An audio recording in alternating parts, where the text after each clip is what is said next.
Welcome to TPM Vid's Disney Beat, where we talk about all things Disney. If you're new to the channel, hit that subscribe button and click the bell icon to be notified when we upload a new video. We also have Instagram and Twitter. You can find us at TPM Videos. Have you ever thought about which Walt Disney World rides are the best? Now, the best doesn't necessarily mean the fastest and the most thrilling. Sometimes the slowest rides encompass the true Disney experience.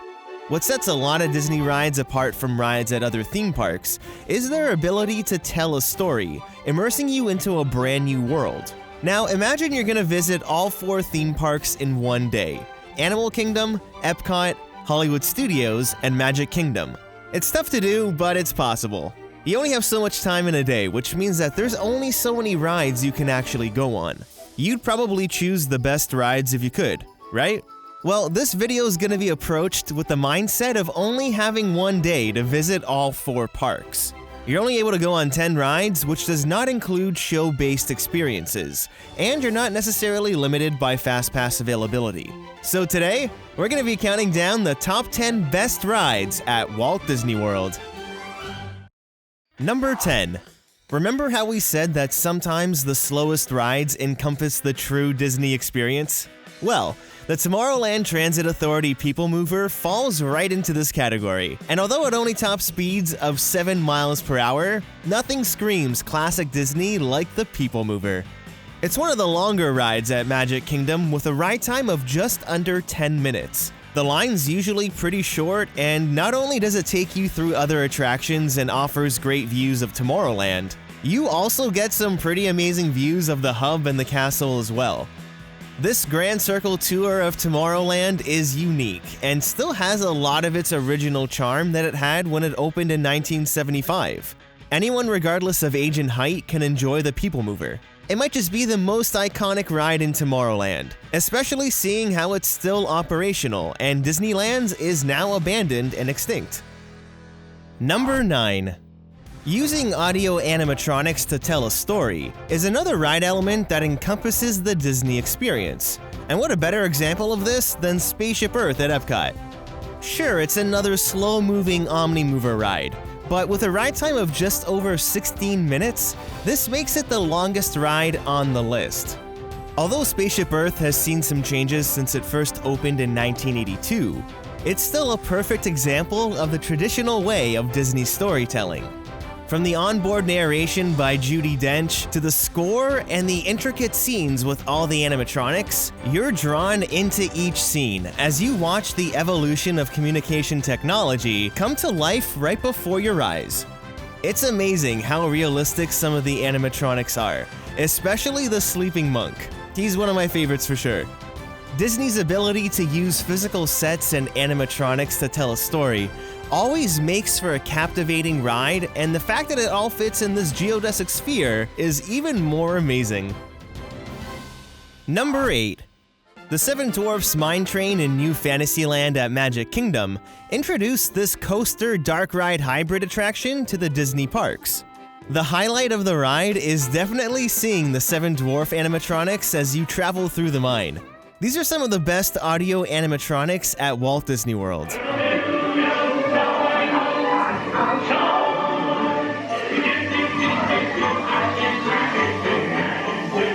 The ride isn't too intense, but with its coaster elements, it's much more thrilling than your typical dark ride, with a top speed of 34 miles per hour. The ride vehicles are also pretty unique, where the trains actually sway from side to side as you make your way along the track. In terms of the story, the narrative isn't as fleshed out as other Disney rides. Sure, you ride through the Enchanted Forest to then find yourself in the mine, but that's about it. The dark ride elements are what help tell a Disney story. And I gotta say, if this ride had one more major dark ride scene instead of just the cottage at the brake run, this ride would have ranked in the top 5 for sure. The ride falls on the short end, but it is a lot of fun. Number 7. Heading back over to Epcot, get ready to prepare for liftoff as we head on Soaring around the world in the Land Pavilion. This has become one of the highlight attractions at Walt Disney World, and it offers a pretty unique experience. After your hang glider is raised 40 feet in the air, you're taken over breathtaking landscapes around the world. This is one of those jaw-dropping experiences where you sway in the wind, smell the scents of the world, feel the wind in your hair, and get to listen to an iconic score as you head on this scenic journey. It really feels like you're flying. Now, this is one of those times where a Disney ride is less about a story and more about an experience. And it's not every day you get to fly over the world, right? Video doesn't do this ride justice, but when you step into the show building to see this 80-foot IMAX projection dome, you know you're in for a special experience. Number 6. There's nothing quite like the feeling of riding Rock and Roller Coaster at Hollywood Studios. Waiting for Steven Tyler's countdown as you're launched from 0 to 57 miles in 2.8 seconds never fails to thrill. The Rock and Roller Coaster queue and pre-show are actually quite detailed and do tell a story that sets up this coaster experience through the dark. The inside of G-Force Records feels and looks like a real recording studio. Then once you head into the pre-show room, it helps further set the scene. Wait a minute, I love that idea. How about some backstage passes? A lot of people always seem to not be interested in the pre-show, but this setup of getting the backstage passes and heading into the back alley to catch your super stretch limo is the Disney difference when it comes to roller coasters.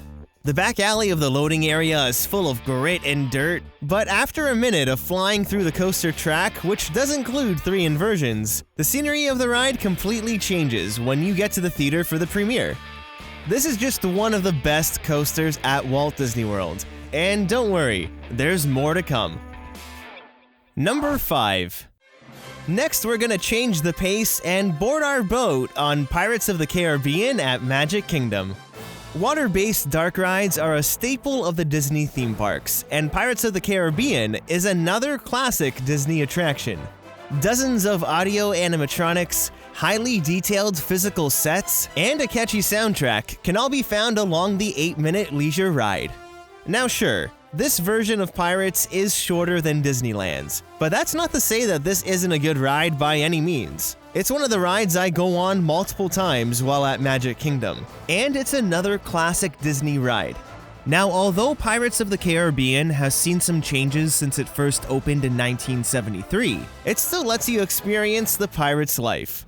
Each of the different scenes sort of tells their own story, which is easy to follow, and there's surprises around every corner, especially when it comes to the water cannons, so you might get wet. The ride features some pretty realistic animatronics, like Jack Sparrow and the Auctioneer. And it wouldn't be a trip to Walt Disney World without singing, yo ho, a pirate's life for me. Number 4. Changing pace once again, Expedition Everest at Animal Kingdom is another great example of the Disney difference when it comes to roller coasters. This ride has immense theming. It begins right in the queue, which sets up the story of the legend of the Yeti, then continues through the journey into the Himalayas, arriving at the base of Mount Everest. The coaster track is cleverly designed right into the architecture of the mountain, and your experience takes place inside and outside. This ride has the thrill factor. You'll plunge backwards into a helix that gives you the feeling that you're going upside down. Then it eventually dives down the largest drop and reaches top speeds of 50 miles per hour. Then, after a near miss, you run into the Yeti, or Disco Yeti, who guards the Forbidden Mountain. You can get your Disco Yeti t-shirt in our Teespring store. Link is in the description. Expedition Everest is how you do a roller coaster the right way. But an honorable mention, which could be considered number 4B, is Big Thunder Mountain Railroad at Magic Kingdom. This is sort of like Expedition Everest's little cousin that isn't as thrilling since it only reaches top speeds of about 30 to 35 miles per hour. But it does use a mountain in a similar way to disguise the coaster track, once again giving you the Disney difference when it comes to roller coaster theming.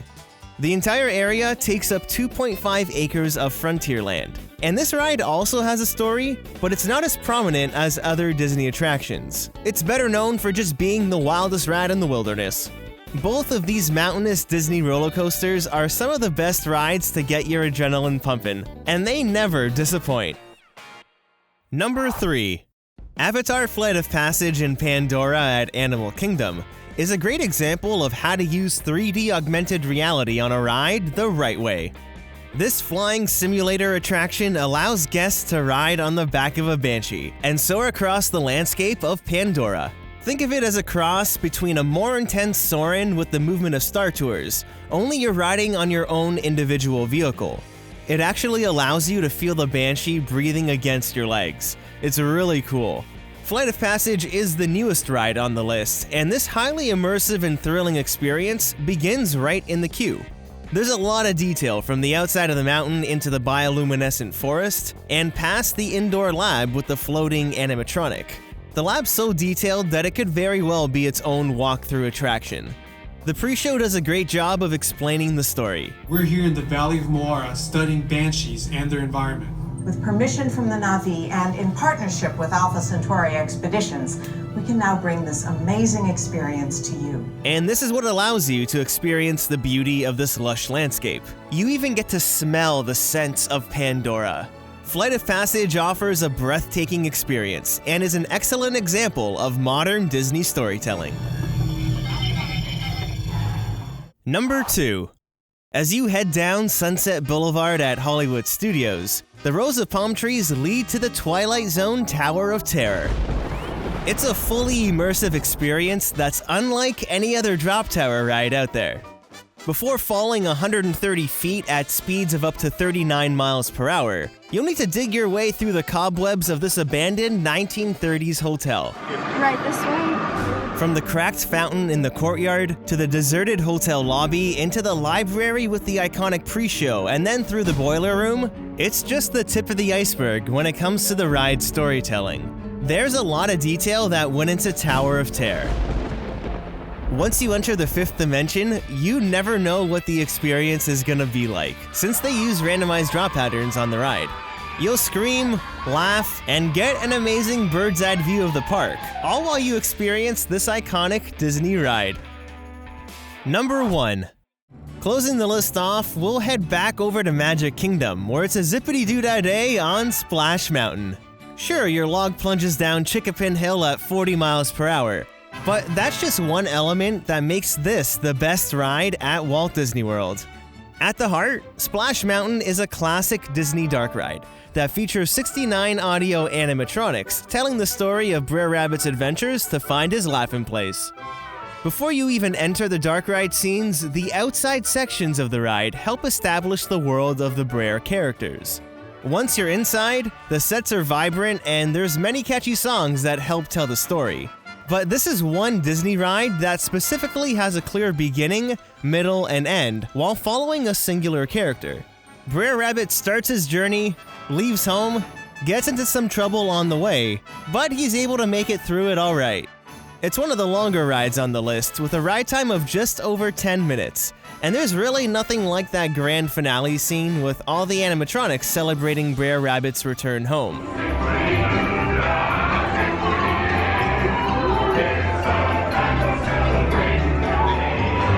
And there's many opportunities where you might get a little wet. Splash Mountain is the perfect blend of every element you could want in a ride, and that's why it's the best ride at Walt Disney World. So, in your opinion, what are the best rides at Walt Disney World? I'd love to know. Leave a comment down below to start a conversation, and don't forget to hit that like button if you enjoyed the video. If you have any videos from the Disney parks that you'd like to share with us to be used in future videos, follow the link in the description below. Thanks so much for watching. Click the TPM icon on the screen to subscribe to this channel, and check out some of these other videos which we're sure you'll like.